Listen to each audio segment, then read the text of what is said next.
I make movies. Yeah? Yeah. What kind of movies? I make motion pictures. Space movies. Do you like space? Hey, what's going on? This is episode 4, What Do We Know podcast. I am Casual. I am Cory Moe. This is our 4th podcast, man. First show, man. 4th episode. Yeah. Shout out to us. So what we need to do, Consistent. I don't remember the dates of the first one, so we got to go back and find a date of the first one so we can do like a 1-year anniversary. Okay, you see this week right here? Uh-huh. We're 4 weeks back from this one. And that's your week. I need a date. I don't want to. I need a physical. Just bam, September 16th. I don't need to go 1, 2. I need a date. He won't be all particular. I do. I need that in my life. All I know is you can also go follow us on Facebook at What Do We Know Podcast. Make sure you go there. Also, you can go follow us on our YouTube channel at What Do We Know Podcast, the radio guys. You can go follow us there. And you can go look us up on mostly all major platforms, Apple, Spotify, Google, all those good things. You can go subscribe. And if that's the way you want to digest the podcast every day, if you are supporting the podcast, you can go there also. And also, I know there's a few people liking the page and sharing the page. If you're listening, get your friend to listen. Once you like the page, tell somebody about the page. I appreciate the support so far. Leave a comment. Sure. Let us know. Let us know that you're on there. You may have some criticism. Say, hey, bro, I don't like this. Put it on there. Might not take criticism too kindly, but we need that. No, we take any form of criticism. That's okay. So let us know how you feel about the podcast. I particularly like what we do on YouTube. Sometimes Cory goes back and adds a little, a few pictures here and there, and puts a little jazz in it, and I like that. When it's not a casual joke, but other than that, everything's all good. And most of the time it's going to be a casual joke in there. So just to let you know. But August 5th is the day that we start. August 5th, okay, yeah. So next August 5th, look for something real big. that's that real big tease. It's like WrestleMania. They tease it like... I'm only going to give you a year. So wait for this big thing to happen. Yeah, The Rock is going to be the main event. Yeah. Don't listen to him on that.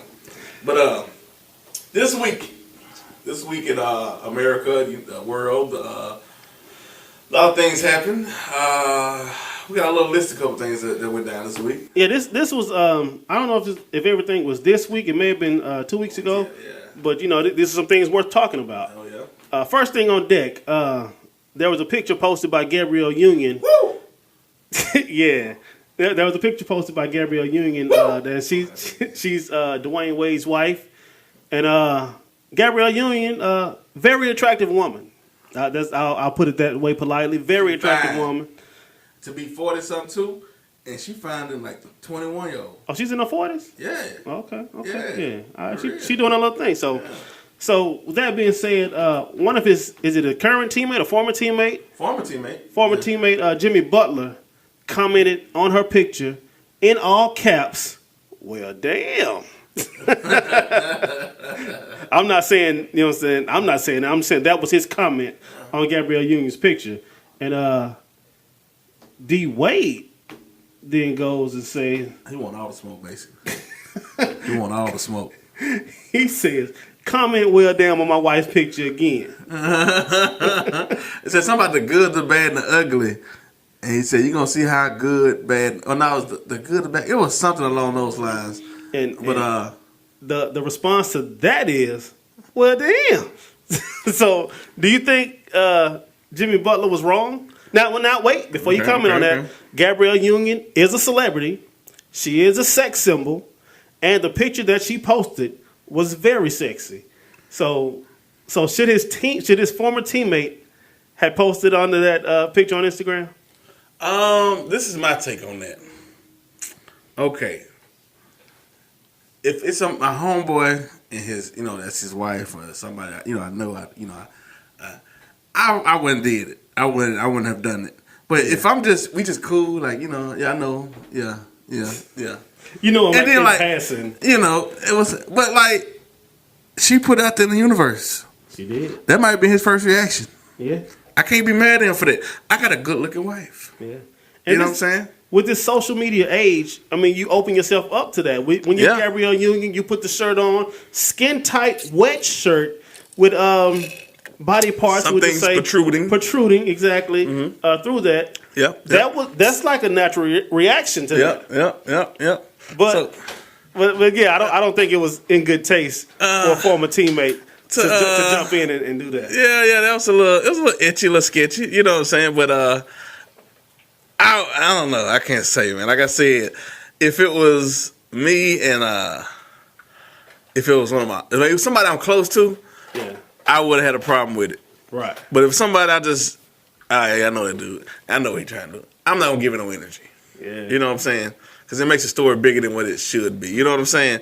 But to me, it does. And then too, they're just teammates though. They don't necessarily have to be friends. Yeah. Because I mean, we're on the same. We didn't pick this team. Yeah. The team picked us. They say like you had a job, you worked there one time, and now you don't work there anymore. But the dude that used to work there say something on your wife, like. But at the same time, we had the same job. We didn't say, "Hey, let's go over here." Now, if it was like LeBron, where they put the team together, that'd have been a different story. Right there. Yeah. So it's just. I guess I don't know though, because I guess I would have. I guess if it's somebody you can always reach out to them and be like, "Hey, bro, I don't like that." Yeah. You know what I'm saying? But if it's somebody you don't know, I guess you have to address them on the actual. You know what I'm saying? At that point, at that time. You know and what I'm then saying? as a man. Yeah. You got to step up and defend if your it's wife. done in the face of the people, you got to address it in the face of the people. Yeah. So, If you say it publicly, you got to address it publicly. That's why I can't stand about people that do something publicly and then they'll apologize privately. No, if you said it publicly, apologize publicly. But if you meant it, don't apologize. Exactly. True that. Because, I mean, he probably meant that. He meant that. I mean, he meant that. How old is Jimmy Butler? He's in his 20s still, right? Yeah. I think he's still there. So he probably grew up really looking at Gabrielle. And for her to put that picture out, he really said what was on his mind. So, And Dwayne Wade had to come to defense, I guess, if it's a woman, and get all the smoke. All right, now speaking of smoke and him and his woman, let's talk about Safari and Nicki Minaj. Well, they please stop that soap opera. Yeah. That was just. I mean, you know what? I like the way Safari addressed it though. Like he wasn't like. I don't think I'm gonna say he was maliciously trying, like getting back. Like she was maliciously like trying to hurt him. You know what I'm saying? Yeah. Like she was maliciously trying to go at his neck. Like you know what I'm saying? He was like kind of like. I love you, man. You know what I'm saying? Stop this. You can sell your album. I'm doing me. You do you. Do what you got to do. Don't just leave it alone. You know what I'm saying? Like I kind of respected that. It's the thing I believe too. Before anything else is, all this beef came when her album came. Yeah, they hadn't been together. She had plenty of time to address this, but once the album, and see that's why I look at it. That's why I'm just over Nicki Minaj. Like that whole thing she did trying to sell the album, then get mad when her album didn't go #1, and like you still sold almost 200,000 copies in this era of music being sold. Like, come on, I don't. I'm over Nicki Minaj, man. And I don't think she had. I don't think she put out before the album dropped. I don't think she put out the music to have a #1 album to build it up. Like it wasn't like the hottest song she's been on or other people's songs. Yeah, you know what I mean. Like none of the songs that she's put out, like I can name 3 of them that ain't did nothing. The Barbie whatever song, not the newest one, not the newest one. It was another one it was another one she put out before that, and it was Chung Lee. Yeah. It was Rich Sex, and she had another one with Ariana Grande called Bed. Yeah, and none of those songs moved any numbers. Really, like Chung Lee did better than the rest of them, but it still didn't do like Nicki Minaj numbers that we used to. And I think she tried this time to use her body more than she's ever done to promote her record. And I've seen performances. You didn't see the Anaconda. Oh. Yeah, but she. It was like you didn't see the Anaconda video, did you? No, I saw the video, but it was more. It was more of the dancing and twerking and popping. Yeah. But this video with this album and the song she did on this one. Yeah. It was just like, look at me. Yeah. I'm on the ground. I'm done. And it was like bad choreography. It's like strip club choreography. When people like, you can tell when somebody not confident in what they're doing, because they try to. Yeah. They go at the negative things that came in there. Like if somebody knew they had a productive product, and they know they had a good product, and they was ready, and they knew it was good, and they knew they could, you know what I'm saying, like had the confidence, they wouldn't do all that. Yeah. They wouldn't have to do all that. You know what I'm saying? They already got the confidence in the you know, I think she been like that ever since, like, even every female rapper that comes to the scene, it's hard for her to like to reach out to them or to actually receive them well. You know what I'm saying? But to me, that's the hip hop nature. Everybody that comes in is competition. I mean, a lot of males don't do that. Like they see somebody good coming in the game, they work with them. I mean, like come here, little dude. Like let's get a song together. Let's do a song. Like embrace. I think you got to embrace people that's coming up from above you. You got to embrace them. Are they gonna run smooth over you? I see that as the guys in hip hop try to use the newcomers that's coming in to keep their name relevant, keep their name, keep their careers going. But I'm saying with like the female rappers, I see them coming in as I have to be better than this chick because she's. I don't want to say chick, ladies. If y'all listen, I didn't mean that. Cory made me say it, but I have to be better than this woman because she's on top. I'm gonna automatically be compared to her, so I have to outdo her. And a lot of times it's not. I have to outdo her. Lyrically, I have to be sexier than her. I have to, you know what I'm saying, wear the shortest shorts. I have to have the best dance moves. That's just how, you know what I'm saying, a female MC is being sold these days. But like, they can all change that perception. If Nicki would have came out with, if Cardi B would have came out, Nicki would like, let's do a song together and just kill it from the jump. We work together. We doing this together. Just kill it. Like we ain't beef with none of that. Like you know what I'm saying? They did a song together and just start working together. But the first thing to come out is. People started to pit them against each other. Then, like it's like they started to buy into it. You get what I'm saying? Like you don't have to. You don't have to buy into it. All you do is, hey, let me go holler at her. We're gonna do a song together right now to show people that we straight. We're gonna do a video. We're gonna do a song. We're gonna go to the club together. We're gonna show each other. So these folks, like you can change the perception of it. And they did songs together. They own songs together with each other. So they did the Lamar for it, but they didn't actually. They record like nowadays. Recording. Like sending a track and they record here, and then they actually get in the studio together and do it. You know what I'm saying? And that would have been big for either one of them because, of course, like I said, social media age. Yeah. You see those two in the studio together. You know what I'm saying? Snapchat all over the place, Instagram, all those pictures all over the place. It would have took both of their stocks up a little bit. Yeah. But like I said, but it's the competitive nature of hip hop, I believe. I mean, it's cool to be competitive, but at the same time, you still can work together. You still can find that common, like, you know what I mean? Like, and look, they all sleeping on one chick that can kill all of them lyrically. Azalea Banks? No. Rhapsody. She can crush all of them lyrically. Yeah. And she Grammy nominated all that, but she just think she ain't got that. I think her attitude is more humble. It's more like what I'm talking about. Like, it's more humble. She can crush all of them lyrically. They ain't touching her. Rhapsody got rap some of these dudes, a lot of these dudes in the rap game. Kill them. Yeah, you know what I'm saying? If you don't have that money behind you, you rapping for sport. Hey, it's still good though. Yeah. That's what some people ain't saying. They keep bringing up about the Rhapsody is dangerous. You wait, give her one record that goes crazy, and you will see. But see, a lot of people who know they have bars, know they have lyrics, they don't chase that radio hit, which I think they should. I think they should. Jay, look at Jay. Jay always wanted that radio sound. Radio, you know what I mean? You look at that guy right there. Shoot, Kendrick always gonna get him a commercially successful record. Jay-Z said lyrically, I could be Talib Kweli. What he said, coming? Why coming? Like I wanted to come like coming, but right, like the money I could make coming. I can't remember how to rhyme with, but it's like common sense. It was something along those lines right there. But yeah, like dog, give her that opportunity. Yeah, put her on a Metro beat. Metro, let her kill it. Let her crush it. All right, one more thing on the Nicki and Safari thing. It's not really on the beef aspect of it, but Safari says that he has a $12,000 insurance policy on his hairline. I think he got hairline implant. Is that a story? I don't know. Is that a story? Really? My hairline is not insured for $12. He's at $12,000. I thought they said it was costing $12,000 to get the hairline done. I saw something about insurance policy. Yeah, it cost $12,000 to get the hair implant, the hair. Is it that important? Yeah. Is it $12,000 important? I don't know. Ask LeBron James. I don't know. LeBron is spending. So you know what I'm saying? Like it must not be that important. You know what I'm saying? So what do I know? I'm not in the. I'm not trying to be in front of the camera and trying to get in front of the hairline. I wear hats a lot, so I ain't worry about the hairline. You need the $12,000 implants. No, I'm good. I got a well growth of hair on my head. I'm straight. All right, cool. All right, now we got a guest with us inside the studio this afternoon. Oh yeah, oh yeah. One of my favorite guys. He brought another one of my favorite guys with him. Yeah. I'm sure that everybody knows him. Can I tell everybody how I first know you? What I first known you as? What? Uh-oh. Yeah. I always knew my guy as Po Cheese. You know what I'm saying? Or what Cheese from, with the Roadmaster with the assassins on it. You know what I'm saying? That's how I knew my guy.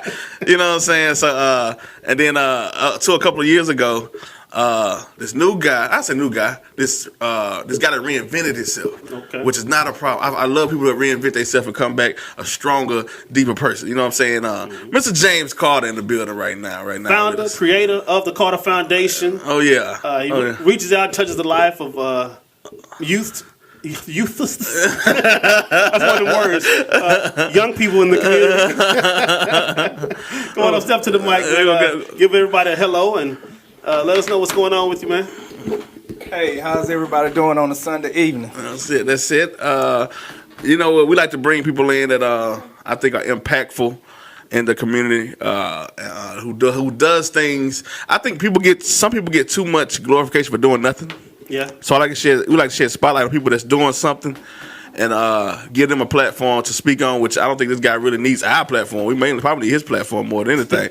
But he's definitely somebody that I think people should talk to and get to know for real. First of all, we're going to kick off by saying, what made you get into the Carter Foundation? What made you create this thing? Well, basically, man, just like you said, when I was that cheese guy, I done a lot of things that I knew better doing. And, man, I'm not perfect, and I'm still not perfect. And I do things to this day that I'm like, man, how I get in this situation? But it's not life-threatening situations, I used to, everybody who know me, they know me, what I used to do. I used to be in the streets and I used to run. I dealt with, anything up under the sun. If you name it, Po Cheese probably tried it, and that was my life. And that's what I thought, that's what my whole life was revolved around, the streets. So when I got a little older, you get sense, man. It was never, a lot of times people be blaming the parents. I see that a lot. And they like, hey, where's the parents? Sometimes the parents are at work. Man, my mom I was raised a single parent household, and my mom had 2 boys, and she worked her fingers to the bone to make sure that we had all of our needs. And seldomly we'd get our wants, but she made sure that all of our needs were met. So the things that I did, my mom didn't have no idea of, and once she found out, it was too late. The damage was already done. So just doing those things and then knowing, I started seeing like a lot of youngsters that were doing things, and a lot of times they were committing crimes towards each other, and I knew probably the youngster who did it, or his mom, his uncle, father, or the person who that they did it to. So I'm just like, hey, it's a way that we can resolve these issues, but it's gonna take getting in the mind where they are at. Mm-hmm. And a lot of time as adults, we are always pointing the fingers, talking about the youth, like we forget that we were once young. Just imagine if social media were out back then, Man, I'm 37, so just imagine even 10 years ago. Well, I'm going to say 10, I can say 10. Let's just say 10 years ago when I was 27. That when the flamethrower and everything was going on, So just imagine if social media, we had MySpace and Facebook, but it wasn't as big as it is now. These phones weren't so sophisticated now. Yeah. But and go back 20 years when I was 17, and those are the kids that I work with now. So I had to get in the mind of a 17-year-old kid. So by doing it, I go back into the mind of 17-year-old Po Cheese when I was once young and running around thinking I had the world figured out. So, working with those kids, it's a blessing. But what made me start it was, like I said, I was seeing all the things that these kids were doing. And, you watch the news and you like, dang, another shoe. I wanted to do something, at least try. I don't want to be old and scared to check my mailbox and looking at the condition that the city is in and thinking back, man, if I would have done something when I was younger. I wanted to. Then also, I got 2 boys. I got a 16-year-old and I got a 15-year-old. And, my son got friends, cousins, uncle. He had an uncle, that lost his life to violence. So, you know, like, hey, I could see how it was affecting my son. And I just wanted to kind of like do something and, you know, just kind of like to right some of my wrongs. You know, I don't go around telling people I was this guy that walked around with pistols and stuff, because that wasn't me. You know, but, you know, I wasn't no better than the people who were doing it because the things that I was doing, you know, so I never go around like I was just known for, you know, kicking up ruckus, because that wasn't me, you know, but I was a street dude doing the things that, you know, that could have got me in worse situations, you know, and so I got tired of the things with me, man. Like I had run-ins with the law, man, like back-to-back run-in with the laws, man, and you know, you get tired of that, man, and when God got a plan for you, sometimes he has to get your attention. He do it in mysterious ways, and like I used to question, like, man, why, you know, why me? But then, like, once I started finding my purpose, I was just like, why not me? You know, like, I mean, you know, who else? Because if you are a firm believer, whatever religion that you believe in, you know, somewhere in your knowledge, it had to tell you whoever the Messiah was, they went and spoke to the people, you know, and they didn't speak to the people that didn't really need to hear what they were saying, you know, so they were reaching the people that really needed to be fed, really, you know, if you will, and not comparing myself to a Messiah, man. I'm far from a prophet, but you know, I just kind of like wanted to do something, man, and that was the best decision that I ever made, you know. But through it, you know, tribulations, I'm not going to tell you that it's been easy, because it's been times where, man, I'm like, man, forget this, you know. Working with hard-headed kids, man, like they don't want to listen, and then sometimes you having issues with parents also, you know. I'm blessed to have a good group of kids. Their parents are very supportive, but that's not always the story, you know. And some of the kids, they get grown sometimes. Like, you know, a couple boys, they have kind of dropped away, you know, fell back from the program, man. And, you know, it's all love. The doors are always open, you know, but they've been around since they were like in the 4th or 5th grade. They're not the same little kids anymore, you know. So you got to evolve with time. The key is this. A good friend, man, one of my classmates, Jaquita Horn, she told me this when I first started. She was like, Cheese, it's never too late if you can relate. And that's always been my motto. Like, it always been my motto where, you know, it's never too late to reach these kids, but we just got to know how to relate to them. Like, I can't go to this child on the corner and tell the child, hey, look, you don't need to be doing this, or hey, you know, don't do this, don't do that, if I don't have a solution. So I can't tell this kid that's probably on the corner selling drugs and, you know, and looking at him like he's just this thug dude and knowing that I've been there before. You know, and I can't say, hey, don't do this, don't do that, without trying to say, hey, man, look, you know, if you do, my story, I can tell you my story, but what worked for me might not work for you. But let's go back to your story. Let's go back to when was the first time that you could remember that you did something you knew your mama would be proud of? Man, probably when I was first born. You know? But I mean, I'm knowing it's plenty. But I'm talking about like far as like just in the streets. In the streets, yeah. In the streets, man, I was probably like, man, 13, and me and my partner, man, Tony, you know, O.T. Will, man, we skipped school, and this is the day Tupac got killed. Got shot the first time. And it's like 95, man. So, you know, we skipped school. We watching, you know how breaking news used to come on with old guy Kurt Lord or whatever? Yeah. Yeah, and it came on, man. We skipped school and we smoked marijuana inside my mom's living room. And I knew she didn't get out of work till like 4 o'clock so the house could be aired out, whatever. And that was just foolish, man. First of all, I had no business smoking. Then I'm going to do it in my mom's house. Skipping school, doing it in my mom's house. Then we sitting around, you know, mind clouded. And it showed Tupac got shot. I'm like, man, this should have been a sign. Like, this could happen to you. You know, out here in the streets, like, this can happen to you. So from that, man, it was just like, but let me go even further with this, man. I used to be a part of this, I guess you can call it, organization, gang, whatever, what have you. You know, back then, I could say back then we carried ourselves like a gang. We ran like a gang, you know, and so we didn't have structure, man. We were running around like the Wild Wild West, but we weren't breaking in and shooting and killing and all of that stuff. You know, we might have fought with the rival people, but now all of us are cool. We see each other. We live to talk about it. Like, man, these kids today, they're not talking about it. Yeah. But the reason why I did this one particular, because my dad wasn't in my life. You know, my dad was in prison pretty much growing up, all while I was growing up. And, you know, my dad was in the streets. He was on drugs, and he was over this particular organization, gang, whatnot.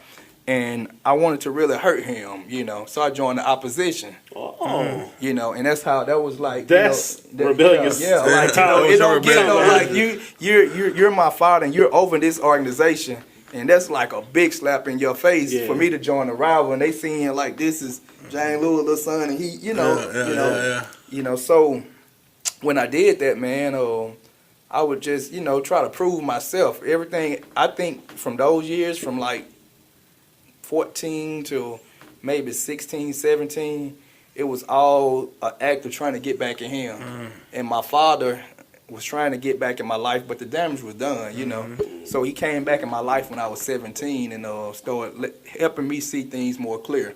Because no matter what, like if y'all out there listening, you know, even if kids listening, sometimes we as people, I'm not going to say fathers, we make mistakes. Now looking back, 37-year-old James Carter, like, hey, you know, my father made a mistake. It could have been something. He couldn't teach me no better because he didn't know any better. But he always taught me how to think. Think for yourself. You know, don't be a follower, you know. Don't be a gopher. That was his favorite word. You know, don't be a gopher. You know, you're a gopher, you go for anything. Don't go for a wooden nickel. And he would always tell me, like, I'm messing my life up. I don't want you to. So my father came back in my life at 17. He died when I was 21. But those were like the best 4 years because I learned so much in those 4 years. And I still was, you know, doing what I was doing after he passed. But it all came back to me, everything that he was teaching me. Everything that he told me was going to happen in my life happened. You know, so sometimes, like, and I don't really know what the situation with him and my mom, why they split. You know, I mean, you know, sometimes we hear one side of the story. So, I mean, for years, I mean, I'm pretty sure that my dad did mess up, you know, because, you know, I mean, you know, I mean, but my father, he was a man of respect, and he always taught me to respect yourself. Like, always know that you are a king no matter who you are around. Like, that was his thing. Like, even though I was claiming this rival opposition to him, he always wanted me to know, hey, if you're going to do this, you need to be the leader. You know, you need to be the leader, or you need to break off from them guys and go start your own thing, you know. But if you're going to be the leader, you got to be able to follow, you know. But make sure you're following something worth following. And those are words that stuck with me. So I take that back with the Carter Foundation. You know, it was a lot of people back in 2014 doing positive things, man. You know, you got guys, man, like Future Pride and Men for Change, and, you know, like Tavio and those guys, man, a lot of more people. You know, fraternities, they were doing their thing, but I just knew that that wasn't my calling. You know, so like, hey, we all jam and we can all work together, but I just felt like God had me for another purpose. I had another piece. I had something to add to the puzzle, but I need to take my pieces other way and kind of like the game of scramble, you know, like I need to take it other way and then we can all come back together. But, you know, so like I watched a lot of things that those guys were doing, man. And, you know, and like when we done events, you know, you always pay homage, you know, they come out, you know, you show support love, each and, other. you support each other. And one of the things that I got from the things that those guys were doing, they were doing the things for the community, man. They were doing like young men. You know, you got Men for Change that work with young men, and you know, I would see them guys walking the kids across the street. Like that was big, man, because black in the black community, we're lacking a lot of things. First of all, we're lacking resources, but we're lacking love.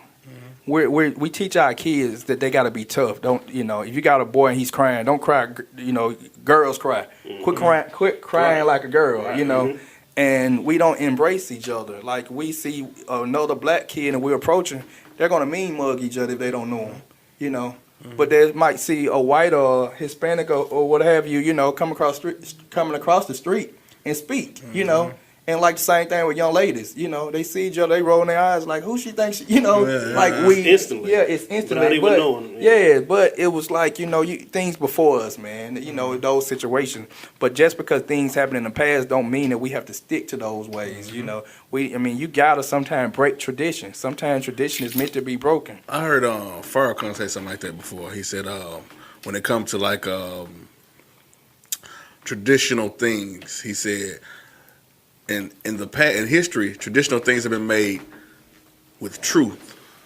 You get what I'm saying? Had truth involved in it. So whatever ritual it was ritual. Whatever ritual was had a truth involved. So once that truth leave it, sometimes time to leave that ritual alone. Also, basically, I was saying like certain things are started because of the truth around it. Where whether it's maybe a marriage or something like that, or anything start with the truth around it. And once that truth leave, why continue the ritual of doing it? You get what I'm saying?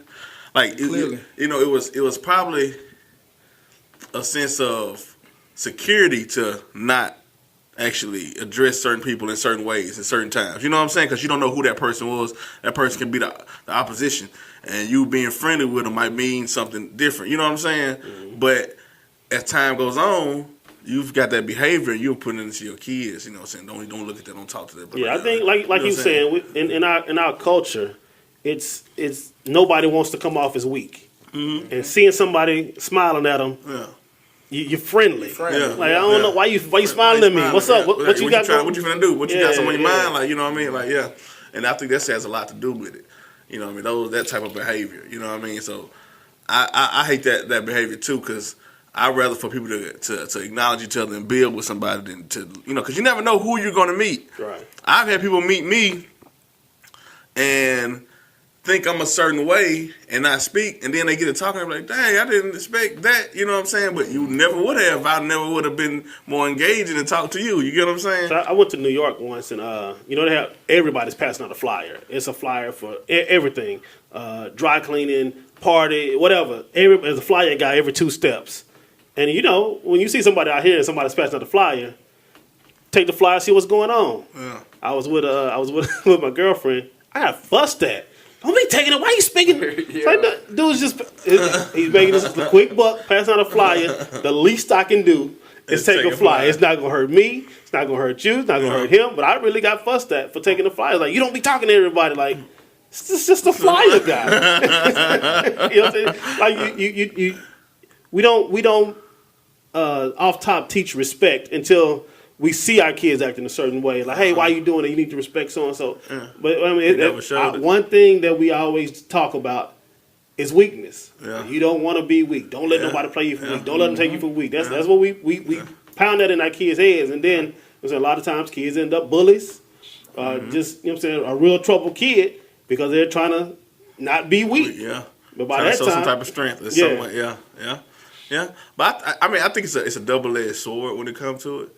Because although it is it's a good thing to be a strong individual, because we all know living in this skin, things ain't gonna get it's not that some stuff and like some stuff what we take is like all right, you know what I'm saying, but it ain't good. Like, you know what I'm saying, just take it like that. You know what I mean? Like that wasn't good. That shouldn't happen. Yeah, you get what I'm saying? That shouldn't happen. Like, you shouldn't have to take that. You know what I mean? But we be so thick-skinned that they don't even phase us in a sense. You know what I'm saying?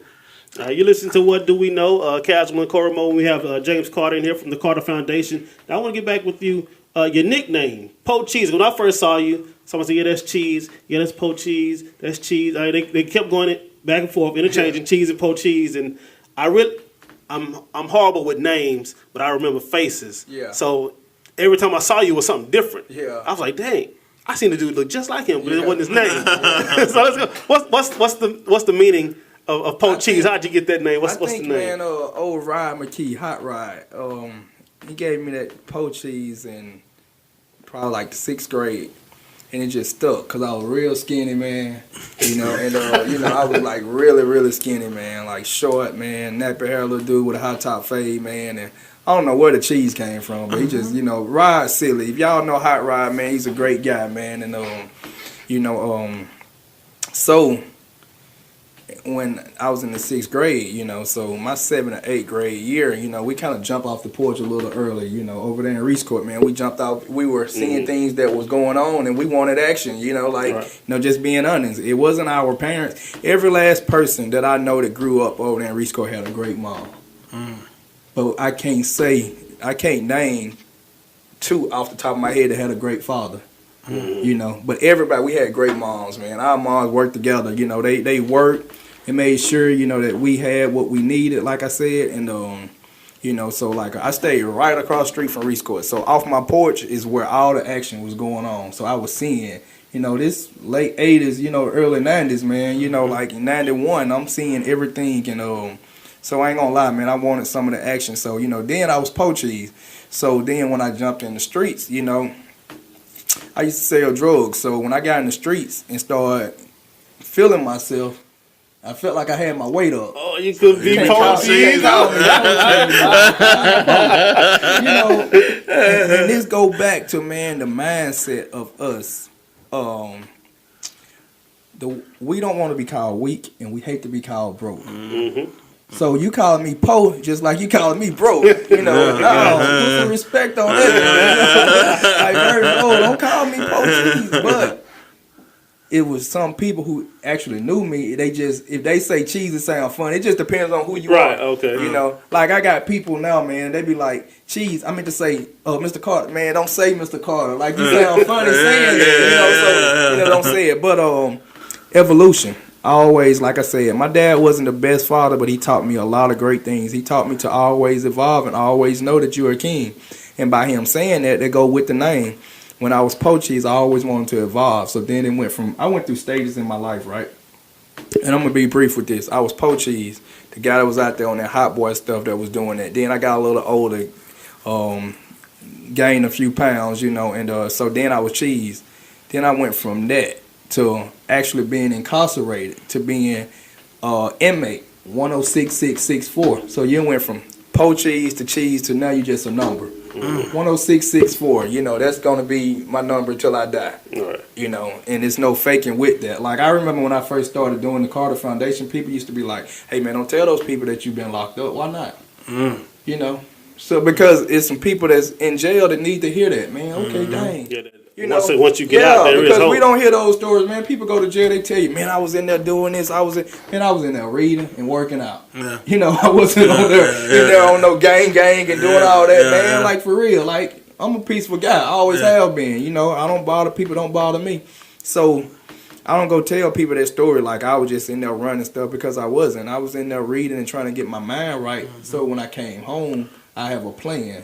Just like T.I. said, what you need with a second chance, if you don't have a plan, you're going to blow it, and that always, things like that just stuck with me. So when I went through that, man, that was the best thing that happened to me in my life. Besides my kids, and my family, that was the best thing that happened to me, like, being incarcerated. A guy that set me up, man, like a guy I grew up with in Reese Court. This guy set me up, man, and it was perfect, man. It was God because I didn't get arrested, man. I got rescued, because like I said, when God do things to get your attention, everything else, man, I would have run in, man. My name was in the paper every week, like for miscellaneous stuff. I used to be so dumb, man. Like I would see the police and cut my music up just in front of them. Like, what are you gonna do? They arrest me. I didn't have a license. I didn't get my license till I was 26 because they stayed suspended before I even got them. Every time it was time for me to get license, for real, like every time it was time for me to get license, I would do something foolish to get them suspended for a whole nother year.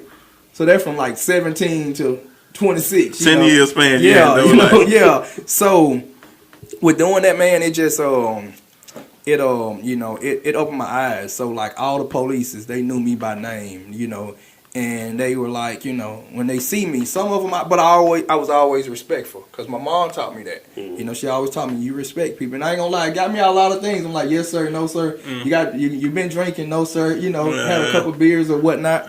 No telling what's in the car, and I got by. But you can only run for so long. You can fool man, but you can't fool God. And so when that happened, I was just like, okay, this is just karma coming back, This bogus what y'all got me on, but hey, you know what? I done done a lot of things. You know what? God trying to get my attention. And I remember when I was going to court, and my wife, she was just like, dang, baby, because after they told me what I had to go do, I was kind of like ready to go in and get started on it. She's like, dang, baby, you ready to leave us? No, man, I'm ready to see what God's going to do. Right. Because, and it worked out, and I used to tell people, man, when I come, this is what I'm going to do. And, man, a lot of times people think it happened overnight, man. That thought, it started with a thought. So I had time to manifest everything, in my head. I wasn't, like I said, I wasn't running and doing it, man. I played Uno and, and chess, and I learned just different things that made you think. This guy showed me how to play mental chess. And if you could play mental chess, if you could play chess, man, you can maneuver. But if you could play mental chess, this stuff that's out here, man, it won't even phase you. You know, like a lot of time people would think like, man, and I'm all over the place, but I want to say this. Like when people used to tell me, don't tell people your story, tell this. It's not your testimony if you're only gonna tell certain parts of it. If you're gonna scare, like I can't talk and just say some of my story if we're talking about the streets. I can't just say, hey, you know, yeah, I was in the street or whatever. Eventually, if I talk to you long enough, like when I first started off, I, you know, kind of skipped over it. Yeah, so you know, like you know, you can't just. I mean, you can do what you want to do, but you know, I just feel like I wouldn't be serving my best purpose, and I won't reach my full potential if I try to be fake. You know? It's like that saying, live your truth. Yeah, live your truth, man. Because if you tell half the story, and then the other half gets found out, it's like, what were you hiding? Why were you hiding that? I remember, man, like I remember this, man. A lot of things, man. I tell y'all, it was a struggle, man, and it's still to this day, you know, a struggle, man, because you know, hey, you know, for one thing, man, it's a struggle being a black male. You know, it's a struggle being a black male, you know, and just, I mean, it's a struggle. Life is a struggle, so I'm not gonna play the race card. But being black, for real, a black male, you know, it's harder for you, you know, and that's a known fact. I don't care who you are, like, you know, you gotta know that. But life is hard, so you know things make you tougher. But I remember, you know, when people telling me, "Hey, look, don't tell this part, don't tell this," or like it'll be places people would ask me to come speak. Hey, before we speak, they're trying to give me a conversation like I want you to speak on this. I've been places where people had actually tried to write the speech.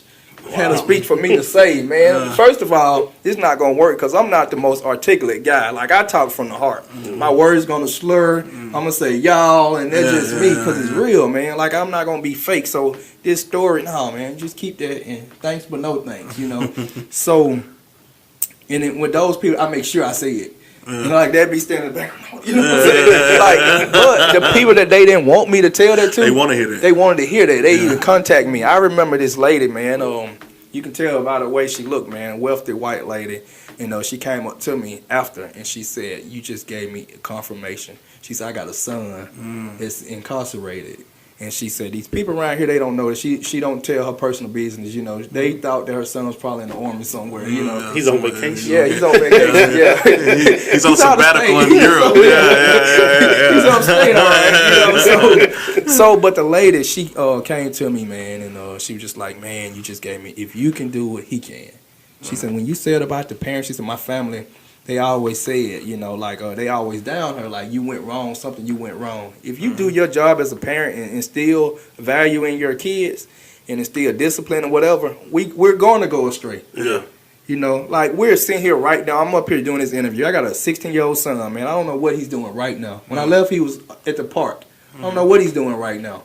So a lot of time people will put their kids on pedestals and make like their kids are holier than thou, but that free will is you don't know. else. Yeah, That free will is a monster sometimes. So I said that to say this, man, and that lady to this day, me and that lady keep in touch, and it was 5 years ago. You know, it was before the Carter Foundation. We only been operating 4 years. So it was like when I was going into the neighborhoods and you know, mentoring and talking with kids and stuff, man, I just wanted the streets to be safe. I wasn't no superhero, so I'm not going, if I see you out there with that gun, man, I'm gonna keep on going. Like I'm not gonna get out. Jump in like, front. Yeah, I'm not bulletproof, man. I believe in higher power, but God give you sense too, you know, not to just jump out there. So, and man, to this day, you know, the lady, man, she hit me up, you know. It has been times where she like, "Hey, look, James, I see what you're doing. I want to contribute this right here to your foundation. And I don't want my name in it. Like, I just believe in what you're doing, and I'm proud of the growth, you know." So, you know, that's just what life is about. And also, I have been places where I decided that I didn't even want to talk about that. And God, He put it up in you, and it just come out, you know. Because there's nothing I'm ashamed of, man. Like, I'm not ashamed of nothing. Like, if you know me, this is what you're going to get. Because I'm not going to brag on myself, but like I said, like, things that I always had in my head. So in my head, I always, before things happen, I always see it being bigger than what it actually is. So I always saw that the Carter Foundation would be even bigger. Like sometimes when people say, "Good job," you know, "Great job," okay, and I appreciate that because you need to hear those motivation words along the way. But like with me, I just feel like, dang, we're still not where I saw, you know, within the 5-year plan. But we have accomplished a lot. But it's just like, you know, I just feel like that's why I always say keep grinding. Like, that's something I tell myself every day because, like, man, we got kids. Like, I can't feel successful and I can't feel just like I'm just this successful guy in working with the youth. And when I cut on WTOK tonight, probably a 17-year-old shot somebody. So Shot don't praise me. Don't 17-year-old. tell me good job, man, until still you know, kids that need and help. kids still getting killed. And so we gotta go, man. You gotta go. You gotta keep grinding. You gotta work. Last thing I'm gonna say about that. So when I was telling you with the stages, I went and spoke at Alliance, and I was talking at East Mississippi, and I was telling these kids about steps. I was telling them that I went from cheese to 106664. You just Carter, man. They call your last name, if that. To coming is back to James Carter where I started. Coming home trying to find my purpose. Like, dang, okay, you said all this stuff when you were away. Now it's time to do it. So I had to, you know, so I had to actually live as James Carter. That's something that I haven't done since I was 13 when Rod gave me cheese. So I had to live as James Carter. And I wanted to manifest that guy because, I mean, James Carter was kind of square to me. I ain't gonna lie, like, cause I mean, like, he was simple, man. James Carter, like, he just like, he just go with the flow. Like, you know, when I say square, I'm not saying like, and I don't want people out there listening to get the wrong way. When I say square, I mean like, it was just to me like what Cheese would have called as a square. You get what I'm saying? Mm-hmm. But the people that Cheese used to call square, those were actually the hip people. Because those are the people that didn't go through the thing Cheese went through. Those are the people that riding around in big trucks and houses and, you know, nice cars and, you know, when Cheese got to regroup, you know. But being James Carter, man, he was like to me as a square because I still had the mind of Cheese, you know. So I had to change because I didn't like that dude. So, hey, we're going to create Mr. Carter, you know. And so from that, man, you know, you start saying Mr. It's just like if a person go to school and they get their degree, you know, and they go on and they get their doctorate in this and doctorate in that, and you put that title in front of it, you know, like Dr. Martin Luther King, you know, he earned that, you know, so like with certain people, but like if y'all say Mr. Carter, it's gonna sound real funny, you know what I'm saying? But the people that I meet now, right, this is who you. That's how they know you. This is how you know. This is who you. This is who you. I mean, this is what you get. So. You know, I prefer Mr. Carter with those people. I'm not ashamed of Cheese 10664. If I was, I wouldn't tell y'all on the podcast, you know. But it's just, you know, it's amazing. Life is about change. And the lady that told me this that I was telling you about after the thing, she said she wanted to, you know, meet. We met at Scarlet Cup and got coffee. And she told me, she said that James, don't ever quit telling your story. She said, I don't care who, you know, don't ever quit telling your story. She said, because a life without change is a wasted life. And that's true, man. If you go through your life, I don't care how good your life is. Man, if you go through life and you don't never change, you don't waste it. Right. You can be a millionaire and live in a millionaire life. But when you're 77, 80 years old, it's things you wish you would have done. Like, dang, but you never changed. So you done wasted your whole life, you know. So those are some of the things I try to live by. It was something you said earlier that kind of made me, like, it's crazy. And you said black men have a hard, like it's you know, not saying every life is hard, but it's like our journey is a little harder than most.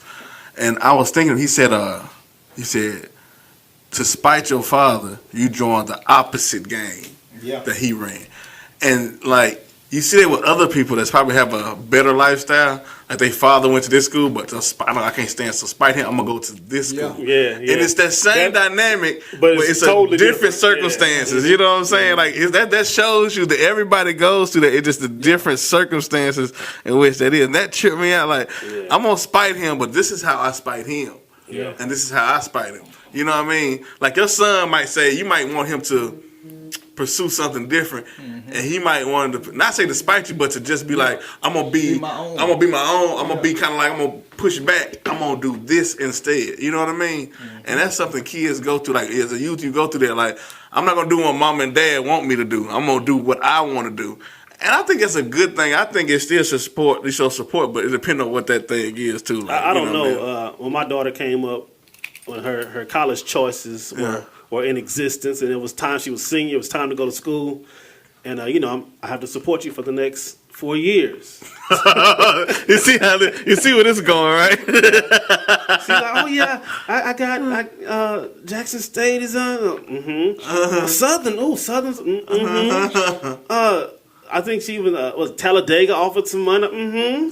They said, "Dad, I got accepted to Grambling." Oh, that's where we're going. So yeah, you can do that. You can go against the grain if you want to. But when it comes time to transport back and forth, like no, you get some of your Jackson State friends to bring you home. Oh boy, I wouldn't have done that. yes you would have. I would have. Now let's get into the Carter Foundation. Like, okay, let's just strip it down to the basics. Say I have a troubled 17-year-old boy. I don't know what to do. What's the age limit? What's the age bracket?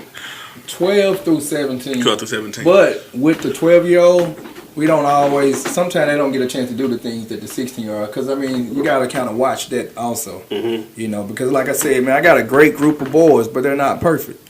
And man, I get calls from the principals at the school sometimes. You know, hey, this is this is how this guy doing. You know, and so we try to, like, I'm not gonna tell a person that you want to bring your kid that your kids are gonna be around saints.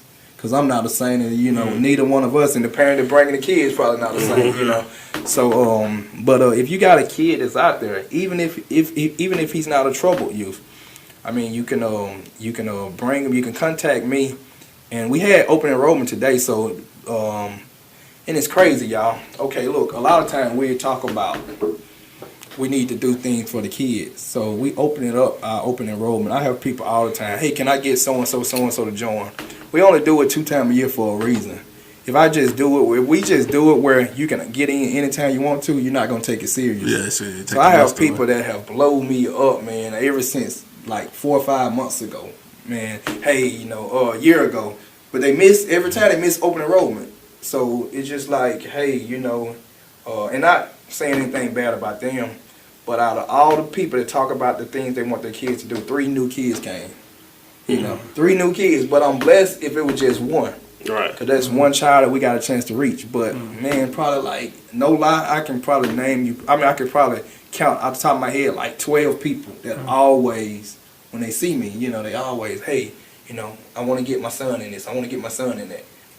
But, you gotta have a time. You gotta respect the time when you can, when you can bring your kid. Because if not, anytime. You're gonna probably just bring your kid whenever you want to. These guys work. It's not just a fun program. We work and they have fun also.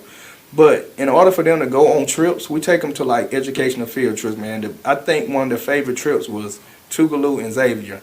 But they go to, like, we've been to Alabama, we've been to Georgia Tech. I mean, they have fun, but they have to perform volunteer hours. And their grades or their behavior have to be improved. If they're a straight A student, I mean, your behavior, you gotta have to improve something. We got this one guy, and I won't call his name, I won't pick on him, but I'll show y'all the message that his mom sent me about his grades. Man, this guy had a 4. Like last year, this guy had a 4. 4.0? No, a 4. Like the number 4. 4 for 4. He had a 4. He didn't have a 4. He had a 4. And so he went to summer school. This guy sent me this text message, man. His father sent me the text message that the mom sent him. And I probably shouldn't be telling their business on the air, but hey. We're not going into the name, so we're all right. We're good.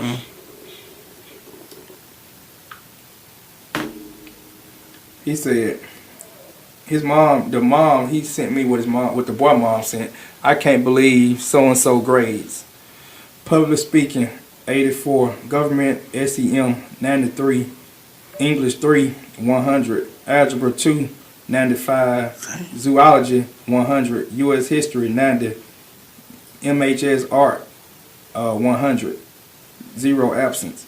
And it's early in the year, but that boy grades haven't been like that in a long time. And I'm not taking credit for it. Right. But you got to say that this program is working for his father to send me that, like, his father sent it to me that his mom sent him, So if if it wasn't a benefit, the father, because men, we're prideful, man, I ain't forget another man credit. Right. And go back to that meme mug, yeah. So man, I was so proud, because that boy, but he, being part of this program. Hey, we're not gonna play. A lot of kids didn't make those trips that I'm telling you about. Right. One of the kids just said, "Hey, forget it, I ain't coming no more." Then, Hey, so you work with them, you see them, it's all love. When you see them, you talk with them. But these are the rules. We can't bend them. Like my own son. It's a structure. You My gotta have a son structure. I think that's a lot of problem. It's not a lot of structure. Yeah. Yeah. My son had a D in reading.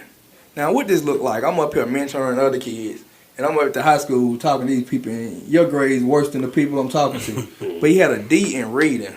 I took him off that basketball team so quick, you know, and it hurt him because that's what he loved. I took his game, he pulled a grade up. I made him cut his hair. He was wearing the little hair with the dye, the Odell Beckham. I made him cut it off. And he pulled the grades up and go back. But when I took him off the basketball team. But the reason why I did it, because, I mean, he had an A in science and a D in reading. You got to be able to read to do science. So he was in there just playing. He was in the class full of his friends, you know, and just playing. So, you know, I took him off, man, and he, you know, ever since then, hopefully, that was last year. Hopefully, you know, I don't have to take him. Well, he quit. He's not on the basketball team anymore. So, you know, but I can take away a lot of more things, you know. So that's the thing, man. We have to kind of like, as parents, well, I got off the subject. Let me go back to what you were saying about for is if you want to join. We won't have open enrollment again until maybe like, it'll probably be like the first of the year, you know, because we want people to have skin in. It's not fair to the kids who actually came out to that meeting today for us to open it up to kids. You know, we had one boy that inboxed me said he was sick. I didn't reply back. I called his uncle. His uncle like, yeah, he's sick. You know, so we have kids. These kids are at everything. You guys out there working. You know, they put in work. A lot of things we don't post. We have a young ladies program that my wife, she's a director over that. And they're called a sisterhood program. And man, when I tell you these sisters are strong, they do a lot of things behind the scenes that a lot of people don't see. Because some of the things you don't want to post, you know.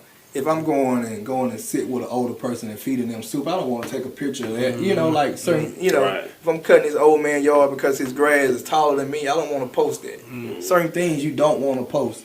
But some things need. Shout out to James Carter Cutting Service too. He got a lawn cut too. I still owe him some money. I don't put that on the tape. Yeah, keep going. Yeah, you know, but you don't want to post that. You don't want to post that because what are you doing? You're putting these people in an uncomfortable position, you know, or even sometimes the family members, you know. You putting them in a worse condition. I mean, in a messed up situation where they like, dang, if you were gonna do. Sometimes when you're doing a good deed, you don't have to post. You don't have to show it. But sometimes it's necessary because people don't know what you're doing if you're not doing it. Man, I post a million pictures. When memories come up on Facebook, like I be like, dang, and I'm so glad that I post them because it let me know if I'm on track. And then it also show me like people who want supported, who don't, you know, what kind of relationship we on. Most times it's still good, you know, but it just let me know like, dang, you know, hey, this show you. You might start off with 40 people saluting you, supporting you. Then you might get to where it's only 4. And those 4 that been there through those whole 4 years, they're genuine. They really believe in you, or, you know, it's something. Or they, you know, so, you know, and I thank y'all guys, man. And we having our Friends and Family Day, September the 29th. We got something nice for y'all. Y'all have been the backbone and the machine. Y'all have been the machine of the Carter Foundation because, like, without y'all, man, like, none of our events wouldn't be successful like this because y'all give us free, PSAs and, you know, and let me just come up to the studio and talk. That publicity, man, like, that what build the foundation. Because I have people who coming from Quitman and Alabama, who wherever y'all sounds, and I'm like, how did you hear? Like 90%, and this is no lie, I'm going to say about 80% of the people, they set the radio of our events. Like, and that's major. Like, you look at the marketing, you can't really say when you ask people, like, how did they hear about this? 80% of the people say 95.1 the beat, man, like, that's major. Right. So, that, you know, that let me know that, hey, you know, there's no way that we could be where we are if it wasn't for y'all. I post a lot of Facebook, a lot of stuff like that, but people don't really read your stuff. Because sometimes people just hit like just because. You know, it's like a thing with people on social media, man. It's just like, hey, they like certain stuff, you know. Yeah. If you popular, you know, or if they feel like they can get something off liking your stuff, or even if not even that, you know. Could just to be nosy. Yeah. I like it so I can follow it. You know what's crazy? Yeah. Like, that's with the happy birthday thing. Like, I'm sorry, I hate the happy birthdays on Facebook. You do? I hate it. I swear, because to me it's not genuine. Yeah. You know what I mean? Like, I'm like this. 2 years ago, this dude, I don't really know the guy. You know, I don't know him. You know, I've seen him in places, but hey, something like that. Said happy birthday. 3 or 4 hours later, seen him in person. Walked right by him, didn't say nothing. Like, that's what I'm like.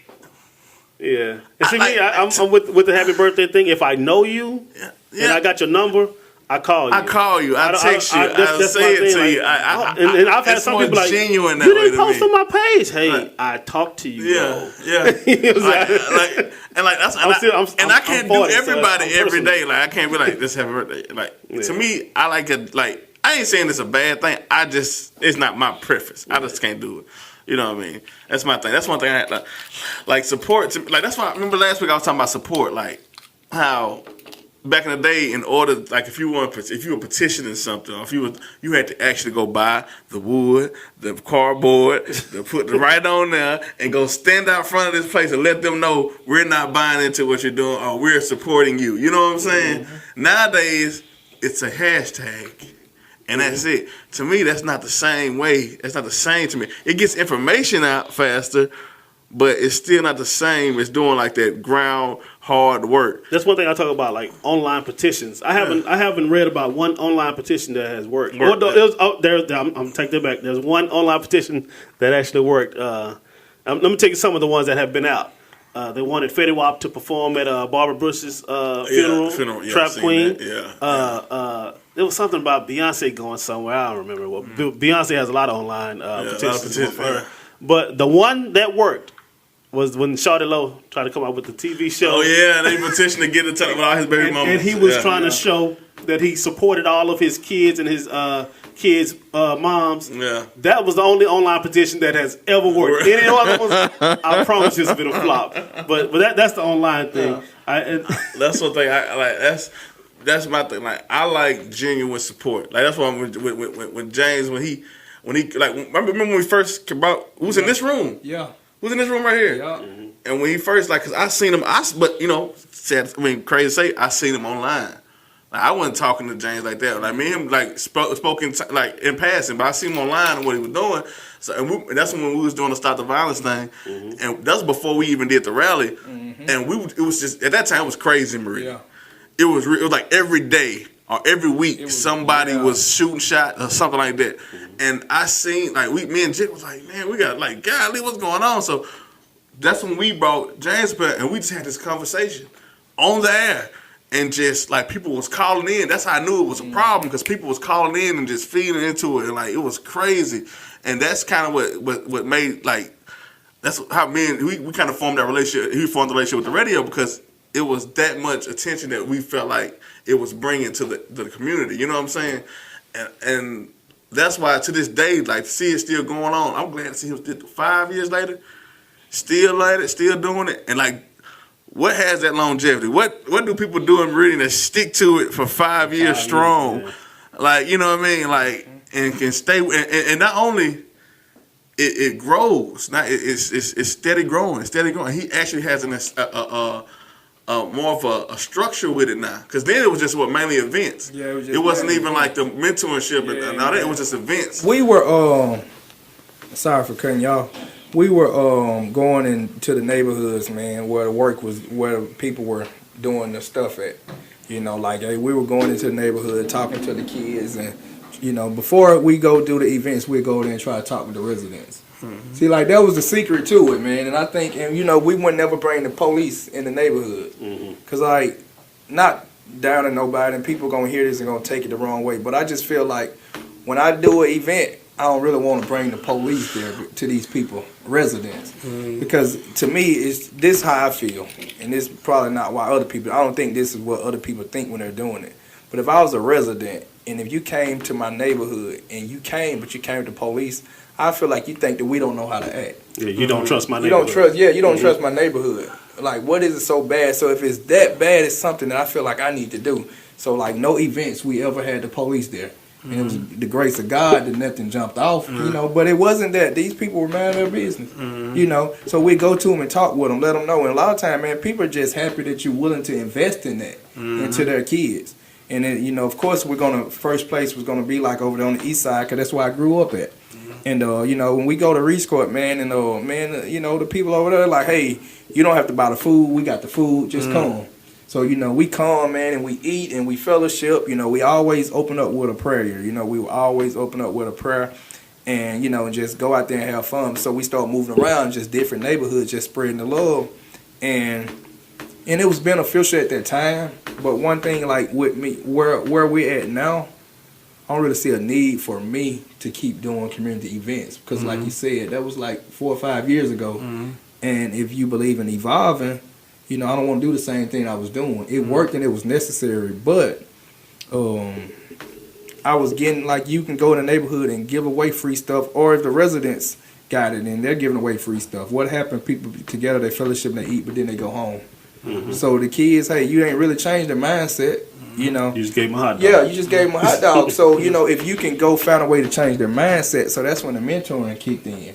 Man, we need to grab 4 or 5 kids that can probably grab 4 or 5 kids. And they can grab 4 or 5 kids, and we can bring, we can get these kids and work with these kids. If you got 20 kids that you're working with, and you got to change the mindset of those 20 kids, that's more vital than feeding 300-400 or having an event. And pulling out the jump houses and the characters, and we've been doing that for a long time. So, but having that where you can change the mindset, you can work with these kids, and like I said, with shout out to like Miss McQuarrie and Miss McFarlane, them, man. They'll call if a kid messing up. Mr. Booth over there at Northwest, if the kid messing up, they'll call like, hey, so and so. So we wanted to kind of have that relationship with those kids. When I was young, I had my cousin Devin McNair. Mr. Palmer was his grandfather, and like it just took one thing. Devin was wild as all outdoors, but it took for them people to say one thing and he would get straight. I'm gonna call your granddad. So like growing up like that, I always wanted to be like that. Like dang, when people say like my favorite person is Mr. Jesse Palmer, you're like that's my favorite person, and like he don't really know what he meant to me. But being young, I always said if I have kids, like I want them to have that fear. That's it, yeah. Yeah. So how can I get that fear? I started off at Northwest. Miss McFarlane gave me an opportunity to mentor the kids. It started off with 4 kids. These kids were on the verge of getting sent to Marion Park. I said, let me work with them. It was in February. Let me work with them into spring break. Their behavior don't change, send them to Marion Park. It was 5. All 4 of those guys went back to the regular, stayed in school, and only one of them. But this guy, he just didn't want to be there. He was an interracial kid. He got picked on by black and whites. So one day he just came to school just throwing chairs. He wanted to get kicked out. So like, that's how things start. And when I was there, my son was in the 6th, 7th grade, so he can't be acting up like this. So when he was walking down the thing, one of the coaches said he was doing something he didn't have no business. The coach said, "All right, I'm gonna call your dad." And I was there. I was like, I made it. This is what I wanted to hear. So let me find out my son go over here to Head Start. Let me get over here and get in this school, and I follow. My son. But when I follow, I don't cut off the connections. My son started at Head Start, and when he started Head Start, he went to West Hill Pre-K. I still stayed over there at Head Start, going over there, bringing the characters for Christmas, doing things, because these are kids too. It's not all about my kid. I want to have a relationship, but then another thing too, y'all. I'm gonna make it like light of the situation, not to make light of the situation, but y'all better try to get to know these kids, man. Some of these kids, we know they're going to grow up and be bad. They just going to be bad. Somebody's going to be bad. Yeah. Man, I have been in a situation, no lie, and I won't put this kid out there, man. I really thought that this boy was I really thought these guys were going to rob me at the store. And the guy, he was like, and the boy, one of the boys that I saw and I always stayed on, they were together about to do something they had no business. And I guess they were plotting on me. And the guy told him, "Man, what the wrong with you, man? That Mr. Carter, man." He was like, "Man, that ain't no sweet lick, And just by that, just by him knowing your face. Just by him knowing me. And man, it was 5 or 6 boys. What was I going to do? Whatever they wanted, they could have had it. But sometimes it don't work like that. People will still shoot you or hit you upside your head or anything. Or anything. And man, I don't. I can't. So going from the community events. What's all under the Carter Foundation umbrella right now? I know he's at the lawn service. What all is the Carter Foundation involved in right now? Okay, see, at the Carter Foundation, the lawn service, that's like with my son and the guys in the program, man, and they cut cut grass, man, and I'm proud of them because this summer it helped alleviate a lot from the parents. Cause a lot of them kids, man, people talk about kids. They see kids with these $200 shoes. That's the world we living in now. I don't buy it. Right. I spend $100 on shoes. If my son want a shoes costs $106, he got to put the $6 on it. Like I give him $100 to get you a good pair of shoes or a 2 pair. But whatever else, you got to add that to it. So, a lot of these kids, man, they're able to pay their phone bills and just kind of like alleviate the things from their parents. But the Carter Foundation, we have the Carter Foundation as a whole, and that's the community. We're a community-based organization. Not saying that we don't do community events no more because we got 2 coming up before the year's out. But we got that. We got the mentoring, the Carter Foundation Brotherhood Program, the Carter Foundation Sisterhood Program, and then we got the Jayhawks basketball. Got 3 teams, 14, 15, and 16. We got 45 players. So 45 players every other weekend. We're carrying 45 players, 45 kids to get exposure. Travel all over the southern region. They play, Tennessee, Atlanta, you name it, man. They're traveling. They're not just going up there playing. They're bringing back hardware. We went to one tournament where every team won, Wow. And so that's 45 kids from this area that's going out, represent us and represent the city and represent positivity. Then we have baseball for kids 6 through 8 that we sponsor through Parks and Rec. And then we have T-ball that we sponsor through Downtown Optimist Club. So we're hearing pretty much the only gap that we're missing is 11 and 12-year-old. So we just started trying to open up for 12, 11. We got to find something for those guys. But that's what it is, man. And so roughly, we probably service roughly, I want to say maybe 60 to 75 kids, So it started, like I said, with 4. And you just think about that, So like, and we're really blessed to be able to sponsor things like that. And a lot of time, man, if you got businesses, if you have a brand, you don't have to have a business. Like if you have a brand, believe in your brand, but invest in your brand.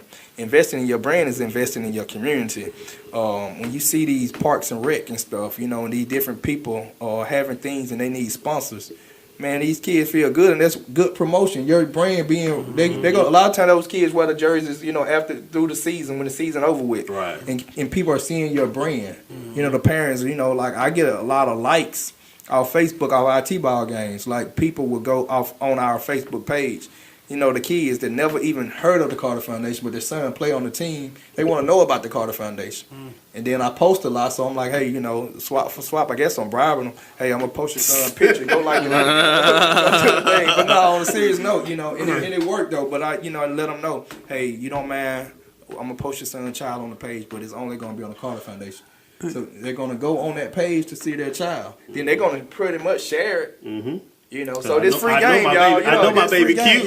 Yeah. So they're gonna share it, and then you getting your brand out there because they seeing it was shared. People looking at where it was shared from. So it's like man, push yourself, man. I'm gonna take it like the way you're doing it. It almost seems like a gang mentality. It is, man, and no lie, everything for real, like. Everything with the Carter Foundation, man, it's but that's life. Like it's life. You got games and everything. Because everybody wants to be a part of something. Everybody want to be a part. Everybody want to feel respected. Everybody want to feel a sense of ownership, and that's what drives people, youngins, to gangs because they allowed it. Like, come on in over here. You respected over here. You got a family over here. You got people that gonna stick up for you over here. We're gonna do this together. We're gonna do this together. And that's basically the same sentiment. It just it's in a positive light instead of in a negative light. You're not gonna be over here fighting. You're not gonna be over here doing this. You're gonna be over here constructing your community the right way, not the it's a negative way. Not bring your community down. We're gonna bring the community up. So with that being said, how does the Carter Foundation persuade a troubled kid, to say, okay, you know what, Mr. Carter, I'm going to follow you. I'm not going to run in the streets. I want to be a part of this organization I'm just pretty much. I might be forced into this situation to deal with you. But how do you tell a kid, okay, you're forced to be with me? How do you get them to embrace that organization? And say, see, man, we got like as far as the mentoring, we got Jonathan Brown, man. He's a teacher over there at Northwest. So it's kind of like a feeding system. We got Coach Ty. He's the assistant basketball coach for Meridian High, and he's the head ninth grade coach. So a lot of time, a lot of parents. I mean, if you're smart, I would want my son pretty much to play. My son got talent, I would want him to try out for the Jayhawks because Ty is pretty much the He gonna meet him anyway. You're gonna see him, you know. So if he got a chance to get to know your child might not be the best child, but he can work with him because his attitude. He can see that he's coachable. He's been with that child the whole summer, so it's a good chance that child might make that team. And not saying he only picked Jayhawks people because I mean, I don't even think he only got like 4 of them, but it's a good chance. And it's all about open doors and investing in your kids. And you got Mr. Brown. Mr. Brown, a cool guy. They got to think at Northwest where everybody want to be a Brown boy. Like Brown is cool, man. Like he love kids.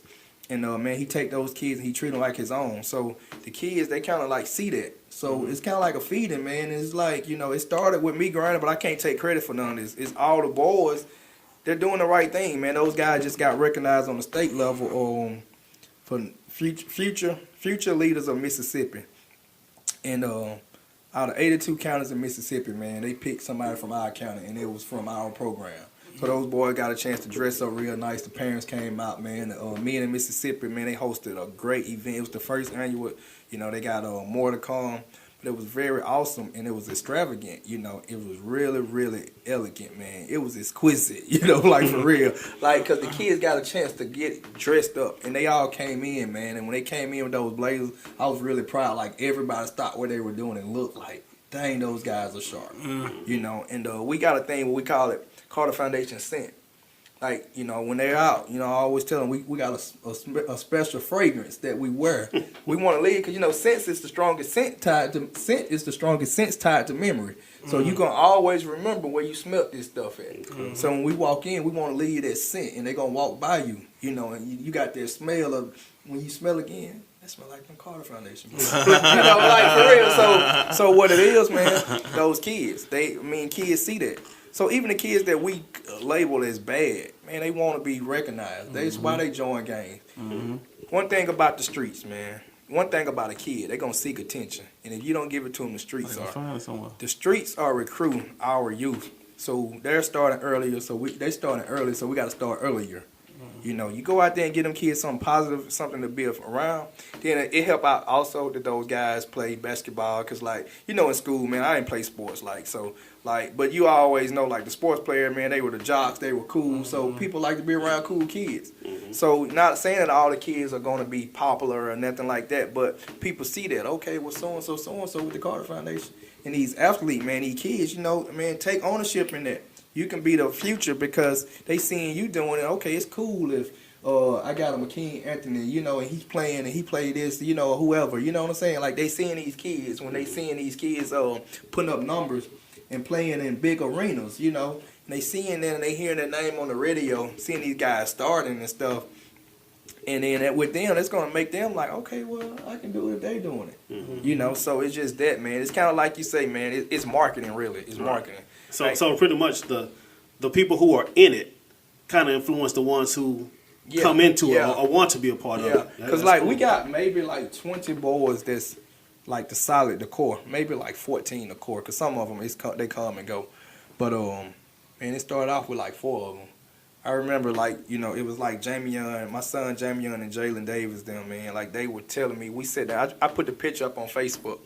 They were sitting at the table after a 1-hour meeting. I just brought them along like I had my son. That's how you get your kids their mind to expand.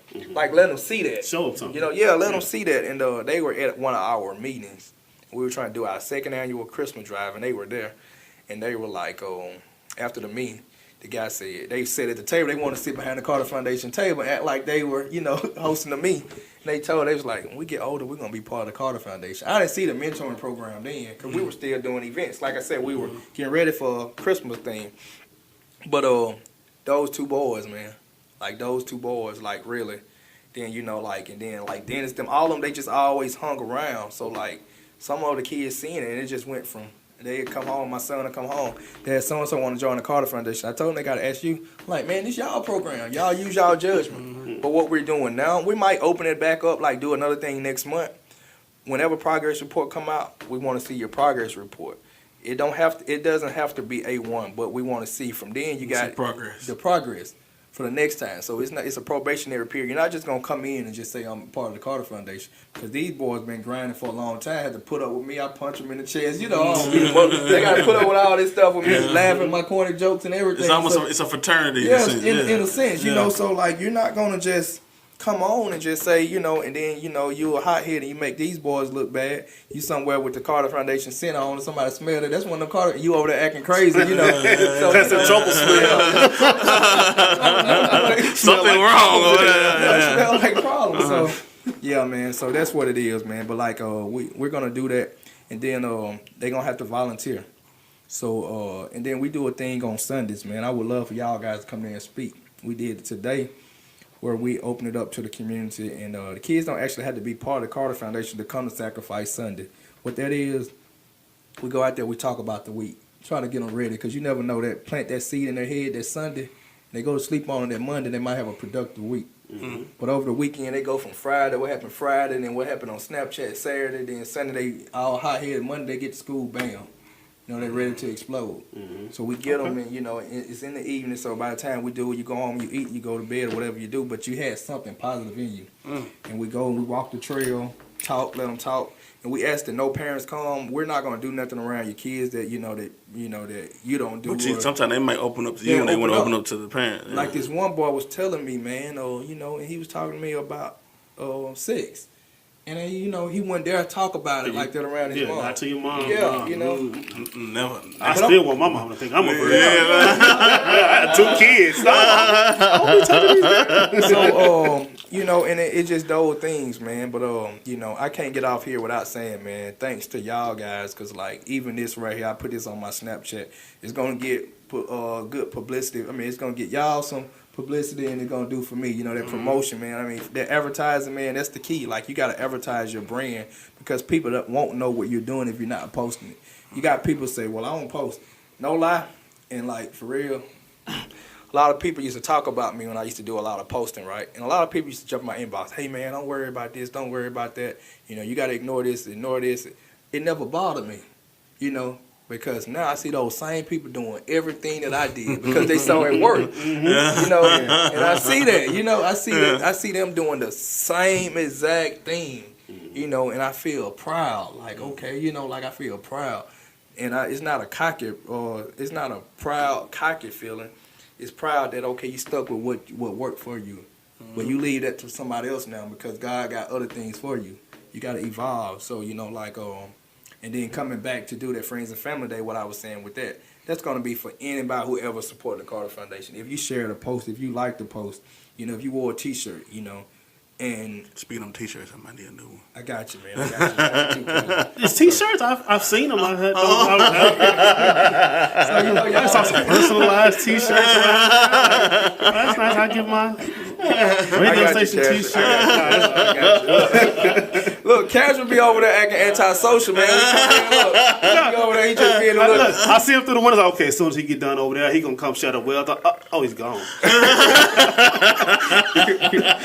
But speaking of marketing, though, is there a website that people can check out the Carter Foundation? We're gonna probably first of the year start back operating off the website.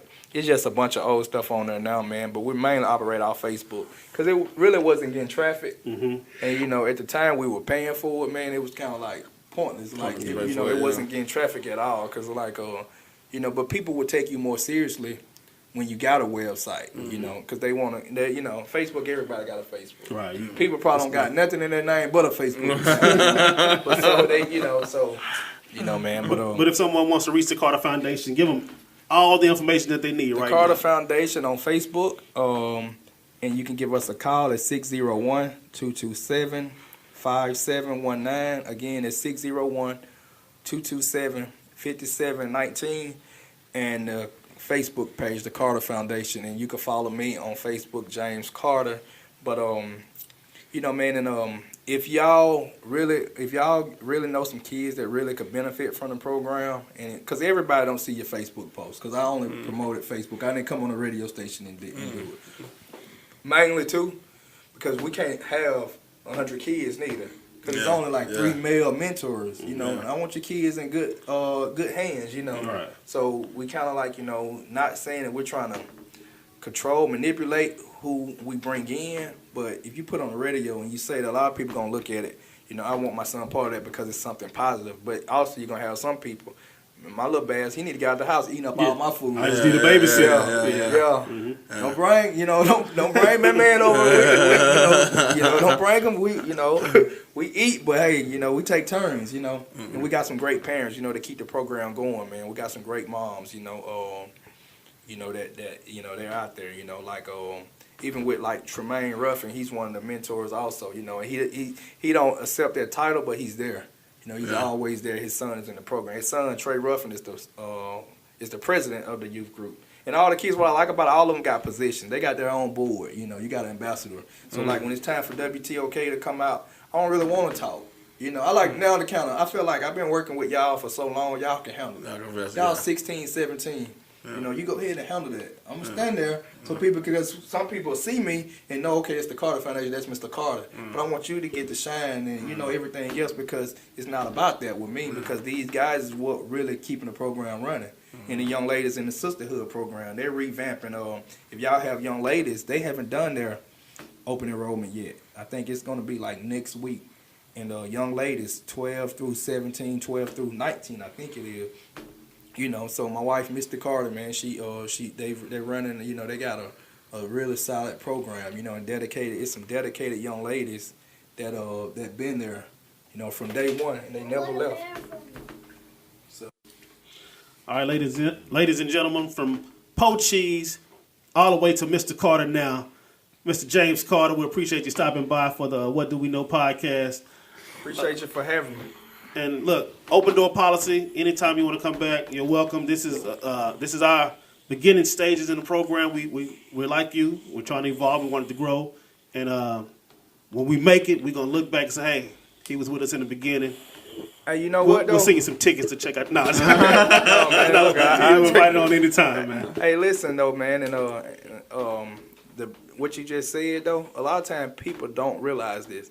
The beginning process is the best process. It is. It really is, man. If you think about it, like, cause that's when like the struggle and like the people who actually coming and certain people just looking back trying to see what it's going to do, and you gonna remember that, like, and not saying it. I mean, cause I want my tickets. I'm so, but like I look back at a lot of things, man, a lot of memories and stuff from Facebook, and I see like a lot of people that like dang.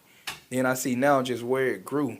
And I'm just like, dang, man, it's crazy. Like, some of these same people still here. Like, y'all, like, for real. Like, that mean a lot, bro, because, man, it's a lot of people that ain't, and I ain't throwing no shots at people, but it's a lot of people, man, that, hey, they didn't see this. Right. And y'all see this vision. Just like you just manifested, said those tickets. When I send y'all the tickets, a lot of time when we mess up at, we start down. I don't really like the word hope, It's kind of like, like if and all of that, man. To me, those are kind of like negative words. Like, I hope, I might say it, and I'm guilty of it, like, I hope you feel better. But, like, man, we speak things into existence by just saying when it get, when, and, because, because y'all got something great. And the thing is, like, the only thing that can stop that, y'all got the power to be whatever you want to be. Technology, man, people are nosy. People are nosy, for real. And people want to hear. I think people are nosy, but I think people need enlightenment. People need knowledge. And they need to be informed. And they seek it. Yeah. You know what I'm saying? And however you receive it is how you deliver it and how people receive it is really the part that you have to figure out. Right. Yeah. You get what I'm saying? The delivery system and how to receive it. And I think with technology now, it's multiple ways people can receive and gain knowledge, and people can deliver it.